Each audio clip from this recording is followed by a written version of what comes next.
안녕하십니까. 혼란한 정치 시사의 조를 술술 풀어보는 송무권의 혼술. 4월 26일 수요일 저녁 시간에 인사드립니다. 중앙일보 인터넷판이 오늘 오후에 아주 파급력이 클 걸로 예상되는 기사 하나를 게재를 하고 또 후속 기사도 예고를 했다가 갑자기 그 기사를 내렸습니다. 인터넷판에서 사라져 버렸습니다.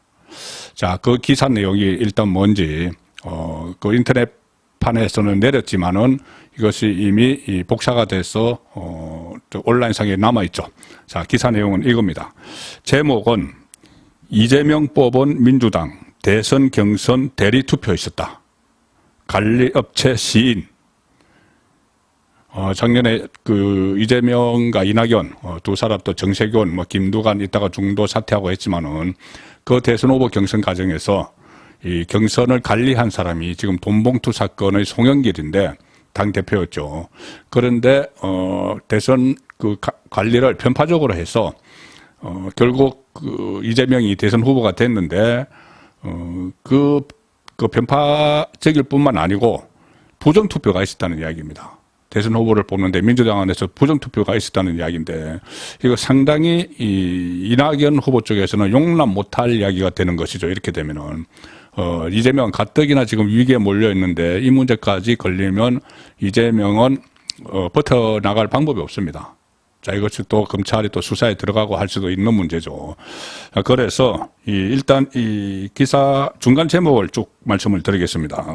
제목은 그 이재명 뽑은 민주당 대선 경선 대리투표 있었다. 관리업체 시인.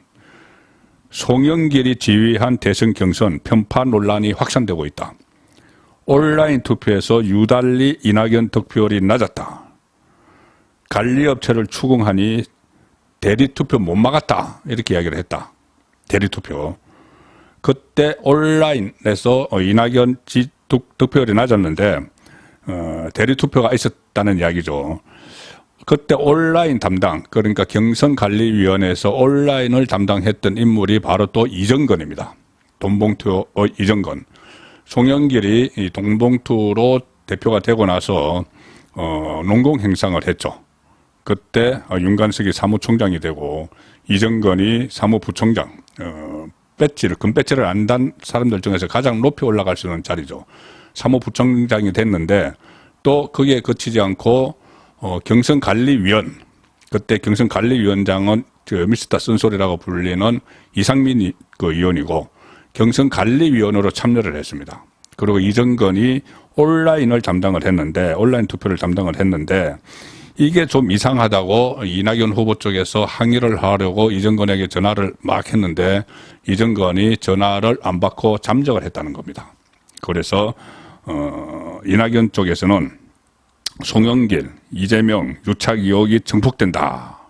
자, 이렇게 지금 문제를 제기를 하고 나선 상황인데 돈봉투 살포 사건이 터졌을 때 그때 파리에서 아직 송영길이 귀국하지 않았을 때 이 편파적 경선 관리 의혹을 이재명계에서 제기를 하면서 한 그 시점이 한 일주일 전입니다. 일주일 전에 이 문제가 한번 거론이 된 적이 있습니다. 그때 당시의 기사 내용에 이런 것들이 있습니다. 비명계 일각에서 송영길 지도부 체제에서 치러진 대선 경선 과정에서 부정이 있었다는 의혹이 제기가 됐다. 이것은 그냥 단순히 편파, 지금 편파라는 것은 그때 이낙연 그리고 그 이재명 두 후보가 결선 투표를 가느냐 안 가느냐, 가반을 얻느냐 못 얻느냐 그 논란 때 그 송영길 지도부가 이재명의 편을 들어줘서 결선 투표에 안 갔다. 그래서 편파. 그리고 송영길이 이재명의 전과 사실을 두둔을 하고 이낙연 지지자들을 문파에 비교를 했다. 이런 정도가 있었죠. 그것은 심정적인 건데 이 개표 결과를 아예 그 투표 결과를 조작해 버렸다는 겁니다. 부정 투표를 했다는 이야기가 되는 거죠. 그러니까 대선 경선 과정에서 부정이 있었다. 이런 의혹이 제기가 되고 송영길 전 대표가 2021년 대선 경선에서 이재명 대표가 대선 후보가 될 수 있도록 편파적으로 경선 관리를 했다는 것이다. 자, 여기까지는 편파적입니다.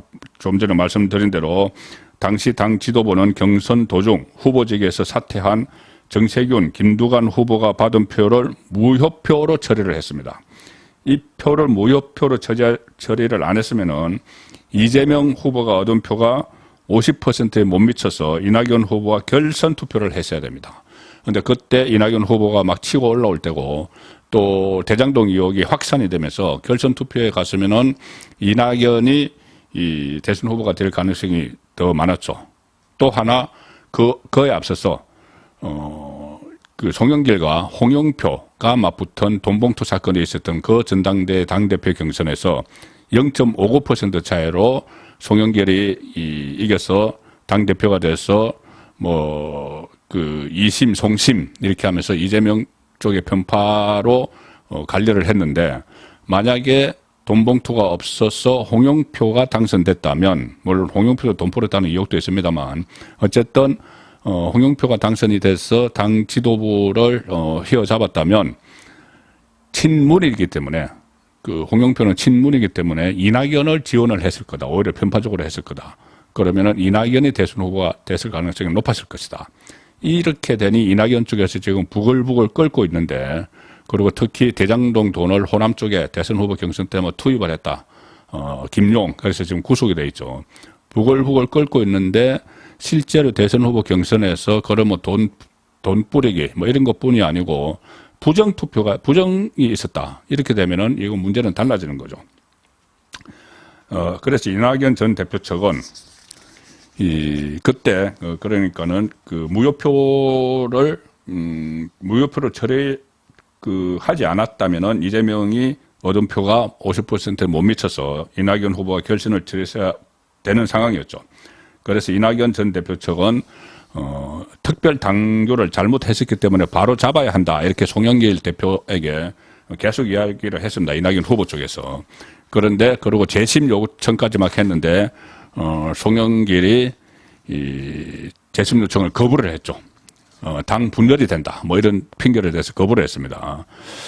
자, 그래서 그 당시에도 경선 온라인 투표에서 그리고 대리 투표, 중복 투표 가능성이 발견이 돼서 이재명 그러니까 이낙연 후보 쪽에서 확인을 요구를 했지만은 송영길 지도부가 이를 거절했다는 의혹도 제기가 됐다.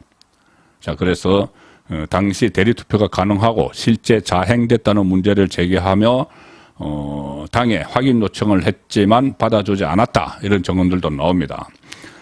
다른 비명계 의원 한 사람은 기울어진 운동장에서 치러진 경선이나 다름없었다. 부정이 드러나면 현 지도부 체제도 정당성을 유지하기 힘들 것이다. 자, 이 상당히 중요한 이야기죠. 부정이 드러나면은 현 지도부 체제, 정당성, 이재명 체제가 정당성을 상실하게 된다는 이야기입니다. 원인 무효가 돼버릴 수가 있죠. 왜 그러냐면은 송영길 체제에서 일단은 송영길 체제가 들어서기 전에도 이 돈봉투를 불어서 송영길 체제가 0.59% 차이로 들어섰는데 송영길 체제에서 대선 후보 경선 관리를 하면서 이렇게 부정이 있었다. 아예 경선에서 뭐 편파적으로 심판한 것뿐이 아니고 부정이 있었다. 그래서 선거가 뒤집어졌다. 이낙연이 대선 후보가 돼야 되는데 이재명이 됐다. 이렇게 되면은 경선이 거의 무효죠. 무효가 되면 어쨌든 무효라도 이재명은 대선에 출마를 했는데, 대선에 출마해서 패배한 건 패배를 했고, 그 이후에 본인의 방탄을 위해서, 사법을 위해서 그 방탄을 위해서, 인천 계양을 국회의원에 출마를 하고, 송영길의 자리를 비켜주고, 그 다음에 그것도 좀 미덥지 않았던지 방탄에 당대표 경선에 나갔습니다. 그래서 당대표 경선을 치러서,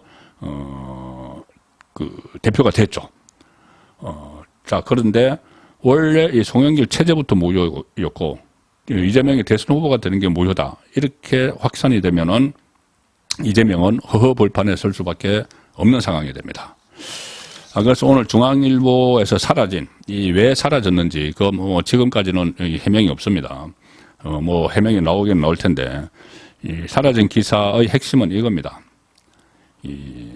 민주당 대선 경선 때 특히 온라인 경선 과정에서 그때 여러 가지 시도를 했죠. 온라인으로도 경선을 하고 오프라인으로도 하고 뭐 전화로도 하고 AR에서 전화로도 하고 뭐 여러 가지로 했습니다. AR에서 전화 그리고 온라인 뭐 이런 식으로 했는데 온라인 경선 과정에서 사용된 투표 시스템이 기본적인 보안 인정을 받지도 않은 상태였다. 아예 보안 안 되는 상태였다. 그리고 당시 이낙연 후보 캠프에서 문제를 제기를 하자 그때 시스템 관리 업체 측은 이렇게 이야기를 했다고 합니다. 현재 기술로는 그거는 대리투표입니다. 대리투표를 막을 수가 없다. 자, 그래서 사실상 대리투표가 있었음을 시인을 했다. 지금 사라진 기사의 내용입니다. 더군다나 그 해당 업체는 경기도 농수산진흥원의 위탁회사였다. 그러면 이재명은 경기도 도지사를 지냈죠. 그래서 이재명 대표와의 연관 의혹까지 제기가 됐다. 이게 중앙일보 보도 내용입니다. 그리고 당시 온라인 경선을 관장을 했던 사람이 선관위원이었던 이정건 당시 사무부총장이었는데 대리투표 의혹을 제기를 하면서 이낙연 후보 쪽에서 계속 연락을 했는데 며칠째 전화를 안 받더라. 아예 뭐 먹통이 됐더라. 그리고 나중에 나타나서 어느 정도 진정이 되고 나타났는데 그때 그 뭐 추궁을 하니까는 뭐 집안에 일이 있었다 이렇게 이야기를 했다는 겁니다. 이 그러니까 송영길 대표 선출 때의 돈봉투 의혹부터 시작해서 대리투표에 이르기까지 1년의 흐름들이 심상치 않다. 이 당 대표를 부정한 방법으로 선출을 하고 대선 후보를 뽑는 과정에서는 대리투표가 행행하고 과연 이런 정당을 공당이라고 할 수 있겠는가 이런 국민의힘 논평도 지금 나오기 시작을 했습니다. 자, 온라인 투표에서 유달리 이낙연의 득표율이 낮았다. 자, 그리고 온라인 투표에서 대리투표, 중복투표가 가능했다. 자, 이렇게 되면은 이 성패를 뒤집었다고 볼 수가 있죠. 어떻게 대리투표, 중복투표가 가능했는지 방법도 나옵니다. 선거인단의 주민등록번호, 인증번호를 알면은 동일 휴대전화에서 같은 휴대전화 한 대에서 여러 명이 동시 투표를 할 수 있었다. 그걸 막는 기술이 없었다. 이 이야기입니다. 그래서 이낙연 지금 당시 후보 쪽, 지금 이낙연 전 대표는 지금 미국에 가 있는데 오늘 뭐 책도 한 권 냈습니다. 지금 귀국 채비를 하고 있는데 저번에 뭐 장인상 때만 한번 왔었죠. 귀국에 대비해서 책도 내고 본격적으로 무대에 뛰어들 그런 준비를 하고 있습니다. 어차피 이재명 체제가 가지 못할 것이라고 보고 총선 앞두고 다시 본인이 이 당을 장악하려는 그런 시도를 하겠죠. 그런데 그 시도를 하는 도중에 이런 일이 터졌습니다. 돈봉투, 이재명 쪽에 유리한 구도를 만든 이 대표가 들었을 때 돈봉투가 살포가 됐고, 그 다음에 그 대표 체제에서 이 경선에서 부정이 있었고, 그러면 충분히 이낙연이 복귀할 수 있는 명분이 되는 거죠. 이낙연의 지지세도 만만치 않습니다. 호남을 중심으로. 호남이 지금 이재명에게서 떠나고 있죠. 자, 이 상황인데 국민의힘이 여기서 가세를 합니다. 민주주의 꽃인 선거를 동가 매수, 대리투표와 부정선거로 얼룩지게 한 죄는 매우 크다. 강민국 수석대변인 논평입니다. 신속하고 엄정한 수사를 통해서 반드시 법적, 역사적, 국민적 책임을 물어야 한다. 그래서 검찰의 즉각적인 수사 착수를 촉구를 했습니다. 자, 검찰이 수사에 이 부분에 대해서 수사에 착수를 하면은 부정선거니까 수사를 할 수가 있죠. 당내 경선이라도. 돈봉투는 지금 수사가 진행 중이고, 이재명은 말 그대로 지금 가뜩이나 이 다른 사법 리스크에 몰려 있는데 지금 풍전등화 상태가 다시 됐습니다. 선거권의 혼술이었습니다.